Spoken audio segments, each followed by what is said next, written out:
عرفان صدیقی صاحب جو ہیں وہ سینیٹر ہیں، مسلم لیگ نون سے تعلق ہے، نواز شریف صاحب کے نہایت قریبی ہیں۔ عرفان صدیقی صاحب نے کہا ہے کہ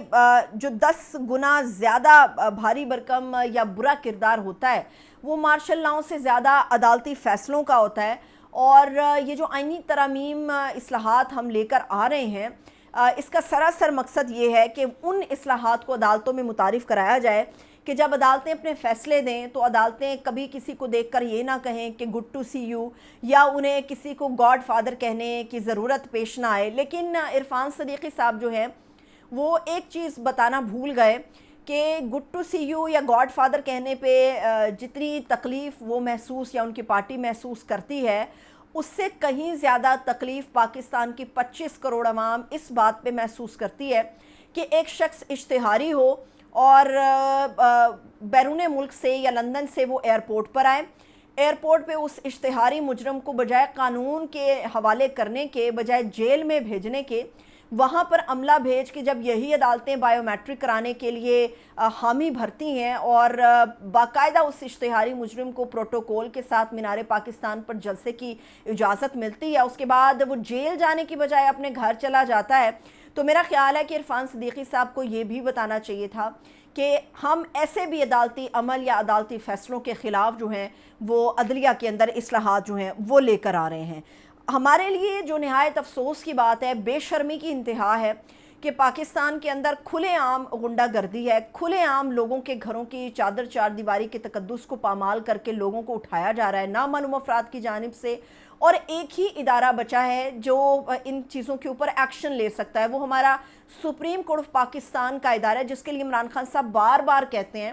کہ پورے ملک میں بس ایک ہی ادارہ بچا ہے، اور اگر اس کے بھی پر کاٹ دیے جائیں گے تو اس کے خلاف بھرپور مزاحمتی تحریک جو ہے پورے پاکستان کے اندر چلائی جائے گی۔ لیکن ہمارے لیے بے شرمی کی انتہا یہ ہے کہ عدالتیں اپنی کھلی آنکھوں کے ساتھ یہ سب کچھ دیکھ رہی ہیں، مگر افسوس کا مقام یہ ہے کہ وہ کسی بھی شخص کے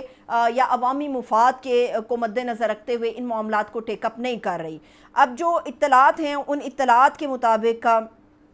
اس وقت جو ہیں وہ محمد الیاس صاحب پاکستان تحریک انصاف کے رہنما ہیں، انہیں نامعلوم افراد جو ہیں وہ اٹھا کر لے گئے ہیں، اور جو تقریباً کوئی 12-14 گھنٹے پہلے کی خبر ہے اس کے مطابق اورنگزیب کھچی صاحب ہیں جن کا تعلق وہاڑی سے ہے، ان کے حوالے سے بھی اطلاعات ہیں کہ ان کو بھی نامعلوم افراد نے اٹھا لیا ہے۔ اس کے علاوہ یہ بھی کہا جا رہا ہے کہ حکومت کے پاس نمبر گیم کی کیا صورتحال ہے۔ مولانا فضل الرحمان صاحب کے اگر سارے کے سارے ووٹ جو ہیں وہ حکومت کے کٹورے میں آ کر گر جاتے ہیں تو ایسی صورت میں بھی تقریباً 3 ایسے ارکان ہیں جن کا ووٹ درکار ہوگا موجودہ حکومت کو آئینی ترامیم کو حتمی شکل دینے کے لیے۔ تو اس وقت 2 بندوں کے حوالے سے میں نے آپ کو بتا دیا، سعد اللہ بلوچ جو ہیں ان کے حوالے سے اطلاعات کچھ موصول نہیں ہو رہی، اس کے علاوہ مبارک زیب ہیں، ان کا بھی امکان ہے کہ وہ حکومتی کیمپ میں چلے جائیں گے، کیونکہ جو اطلاعات آ رہی ہیں تقریباً 50 سے 60 کروڑ کے قریب جو ہے وہ ڈیمانڈ کی گئی ہے مبارک زیب کی طرف سے، اور اس کے علاوہ دیگر ڈیمانڈ اور بھی ہیں، مطالبات اور بھی ہیں جو انہوں نے رکھے ہیں۔ اگر تو یہ ممکن ہو جاتا ہے تو پھر عین ممکن ہے کہ آئینی ترامیم ہو جائیں، لیکن یہ آپ یاد رکھیں کہ اگر حکومت بڑی تیزی کے ساتھ ان معاملات کو آگے بڑھا رہی ہے تو اس کا سراسر مطلب یہ ہے کہ حکومت کے پاس نمبر پورے ہیں۔ اور جو میں آپ کو یہ کہہ رہی ہوں کہ جی اسٹیبلشمنٹ نے کہا کہ باقی ہم سنبھال لیں گے، آپ آئینی ترامیم لے کر آؤ، یہ بات بالکل درست ہے۔ میں آپ کو چند مہینے پیچھے جنوری کے مہینے میں لے جاتی ہوں تاکہ آپ کو اندازہ ہو کہ اسٹیبلشمنٹ ایک حد تک جو ہے وہ عوام کی مخالفت کو مول لے سکتی ہے، لیکن 100% اسٹیبلشمنٹ ہی عوام کی مخالفت مول لے لے تو وہ یہ ایکسیپٹ نہیں کرے گی۔ اس کی وجہ یہ ہے کہ آپ کو یاد ہوگا کہ جب نواز شریف صاحب پاکستان واپس آئے تھے تو اس وقت نواز شریف صاحب کا سارا بوجھ اسٹیبلشمنٹ نے اٹھا رکھا تھا۔ 8 فروری کو پاکستان کا انتخاب ہوا تھا، مگر نواز شریف صاحب جو ہیں وہ جنوری کے مڈ تک یعنی کہ 15-16 تاریخ تک جنوری کی اپنے گھر کے اندر انجوائے کر رہے تھے، کھانے کھا رہے تھے، تو انہیں اسٹیبلشمنٹ کا فوری طور پہ پیغام بھیجا گیا